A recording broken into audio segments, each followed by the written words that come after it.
Altissima. Proprio di quelle. Siamo in diretta. Da Padova, in occasione di questo secondo riuscitissimo meeting dei tecnici organizzato a Pisa Evento, con l'onore di avere il nostro ospite, il presidente di FIS Nazionale Marco Di Paola. Di questa iniziativa, di questa giornata che è in corso di svolgimento, cosa vogliamo dire? Innanzitutto l'onore è mio di poter presenziare a questo incontro, che è già il secondo anno a cui partecipo, con i nostri istruttori che sono l'ossatura del nostro sport. Gli istruttori sono quelli che fanno lo sport, sono quelli che promuovono lo sport. La federazione è soltanto la casa comune che cerca di aiutarli a agevolare questa passione, a trasformarla in attività.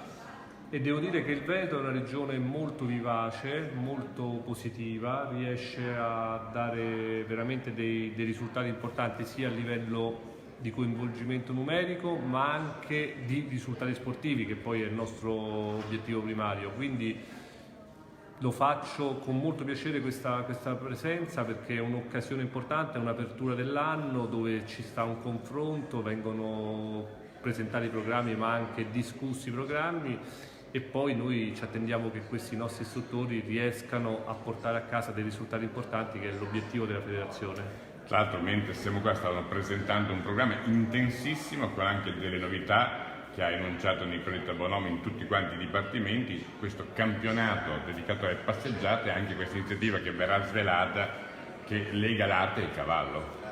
Allora, veramente bisogna fare i complimenti a Clara Campese e al Consiglio del regionale del Veneto, perché è veramente un consiglio scoppiettante. Vulcanico, direi. Scoppiettante, ha tante idee, devo dire, portare a casa. Noi abbiamo copiato il progetto del training dei giovani cavalli, lo stiamo portando a livello nazionale perché è stato un ottimo esperimento nel Veneto, e quindi tutto ciò che funziona va portato avanti. Devo dire che le idee buone sono sempre utili sperimentarle prima nella regione e poi riportarle a livello nazionale, e l'obiettivo che noi ci dobbiamo porre è quello di creare una casa comune del cavallo. Noi dobbiamo mettere la chiesa al centro del villaggio, dove il cavallo è la nostra chiesa, quindi tutto ciò che riguarda il cavallo trova sempre ospitalità all'interno della federazione.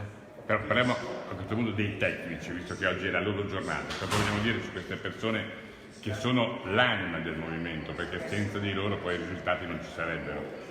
Allora, i tecnici sono, come ho detto prima, la spina dorsale della federazione, tutto l'impianto scheletico. Se fosse un uomo sarebbe l'impianto scheletico, tutto si basa sui tecnici, sono quelli che stanno in mezzo al campo, sono quelli che fanno lo sport, sono quelli che fanno la promozione, sono l'ossatura della federazione. Devo dire che abbiamo avuto l'occasione di presentare la riforma del progetto formativo dei tecnici, che noi ci siamo resi conto che era fatto al contrario.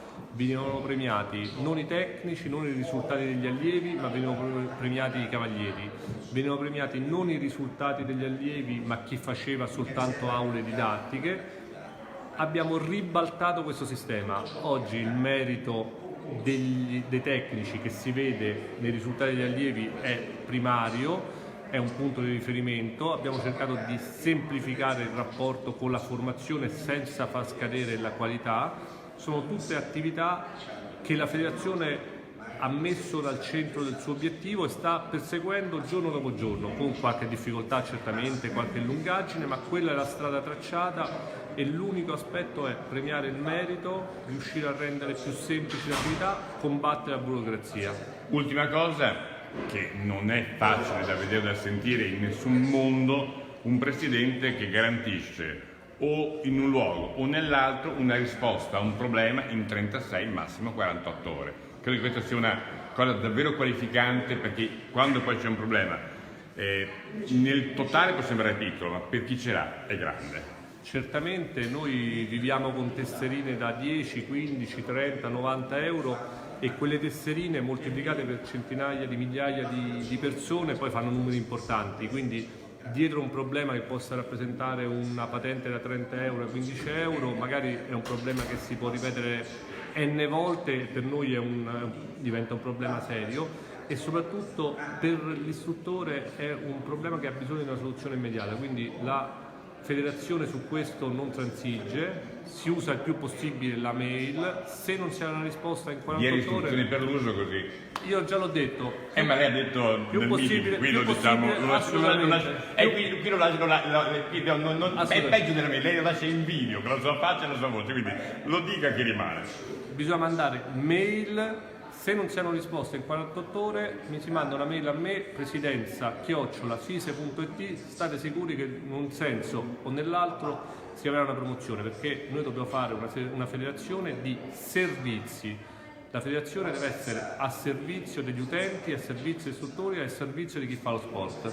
Siccome lei ha fatto giustamente i complimenti e i ringraziamenti alle persone che lavorano in FISE, alla loro disponibilità, al loro non guardare né all'orario né alla giornata, io ne approfitto per ringraziare Roberto Zoldi che si sta così sperimentando nel lavoro di cameraman di Spazio di Ripresa, quindi io la saluto davvero, grazie mille Presidente, grazie per Devo essere. dire che i nostri dipendenti federali mettono prima la passione e poi la professione, quindi è molto importante, perché io ho notato con i miei, ma anche con quelli del territorio, a me rispondono 24 ore al giorno, se mando una mail a mezzanotte, a mezzanotte un minuto una risposta, quindi veramente la passione supera l'attività lavorativa.